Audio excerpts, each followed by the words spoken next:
रत्नागिरी कोल्हापूर नागपूर महामार्गावर अत्यंत महत्त्वाकांक्षी असा आंबा घाट वाहतुकीस बंद झाल्याने व्यापारी वर्गाला त्याचा सर्वात जास्त फटका बसणार आहे। या मार्गावरची अवजड वाहतूक बंद झाल्याने पश्चिम महाराष्ट्र आणि कोकण व्यापारी दृष्टिकोनातून त्रासदायक झाले आहे।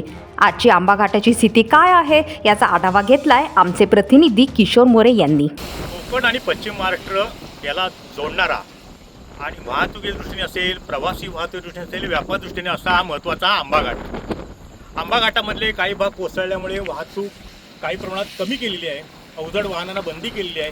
त्यामुळे आता प्रवाशांना असेल, व्यावसायिकांना असेल, राजापूर मार्गे अणुस्कुरा घाट मार्गे कोल्हापूरला जावं लागतंय। जवळजवळ साधारणपणे 40 ते 45 किलोमीटर वाढलेलं अंतर आहे आणि त्याच्यामध्ये साधारणपणे तासभराचं अंतर वाढलं।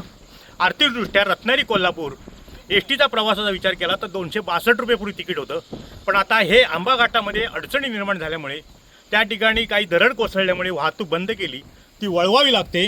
त्यामुळे जवळजवळ 395 रुपये आता एस टीचं तिकीट केलं गेलं आहे। मुळात विषय असा आहे की साधारणपणे आपण आता या आंबा घाटामध्ये आहोत, वस्तुस्थिती काय आहे नेमकी यासाठी आपण टाईम डिलेच्या मार्फत प्रत्यक्ष आपण या घटनास्थळी आलेलो आहोत आणि आपण पाहतोय की डाव्या बाजूला हे संपूर्ण हा रस्त्याचा एक बाजूचा भाग हा कोसळलेला आहे, धोकादायक झालेला आहे। त्यामुळे येथील अवजड वाहनांची वाहतूक बंद केलेली आहे। निसर्ग जरी रुसला, निसर्गाने नाराजी व्यक्त केली तर निसर्गापुढे कोणाचं काही चालत नाही। त्याचं एक उदाहरण म्हणजे आता आंबा घाट।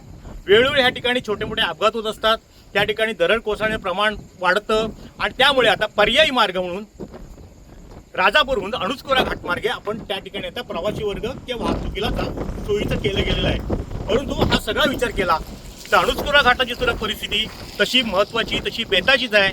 पण आता आमदार किरण सामंत यांनी साधारणपणे 350 कोटी रुपये खर्च करून शासनाकडनं मंजूर करून आता त्या ठिकाणचा जवळजवळ 35 किलोमीटरचा तो मार्ग आता कॉन्क्रीटने होणार आहे। काही ठिकाणचे ब्रिजेस आहेत, काही ठिकाणच्या मोऱ्या आहेत, त्या मजबूत करून तो पर्यायी मार्ग पश्चिम महाराष्ट्रात जोडण्यासाठी सुद्धा प्रयत्न सुरू आहेत।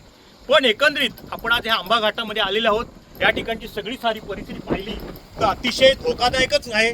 त्यामुळे घेतलेला निर्णय हा जवळपास योग्य आहे असंच म्हणावं लागेल, कारण वाहतूक दृष्टीने रत्नागिरी, मिर्या, कोल्हापूर, नागपूर असा हा मार्ग या ठिकाणून जातो आणि त्यामुळे प्रत्येकाच्या तोंडात आंबा घाटमध्ये काय अडचण आली तर संपूर्ण वाहतूक खोळंबते। पश्चिम महाराष्ट्रात येणारी अंडी असतील, भाजी असेल, दूध असेल, हे सगळ्या गोष्टी या पश्चिम महाराष्ट्रावरती, या कोकणाच्या विशेषतः रत्नागिरी शहर, रत्नागिरी तालुका आणि आजूबाजूला परिसरावरती सगळ्या अवलंबून आहेत। पण आता या ठिकाणी हे संपूर्ण अवजड वाहनाला मार्ग बंद केलेला आहे, फक्त छोट्या वाहनांसाठी हा मार्ग खुला करण्यात आलेला आहे। त्यामुळे एकंदरीतच काय आंबा घाटमुळे पश्चिम महाराष्ट्र आणि कोकणची मात्र कुठेतरी अडचण निर्माण झाली, वाहतुकीमुळे त्यांच्या अडचण येतोय आणि त्यामुळेच प्रवाशांना भुर्दंड पडतोय, वेळ जातोय आणि मार्ग बदलण्यात आल्यामुळे सर्वांनाच हा मनस्ताप सहन करावा लागतोय, आर्थिकदृष्ट्या आणि वेळेच्या दृष्टीने सुद्धा।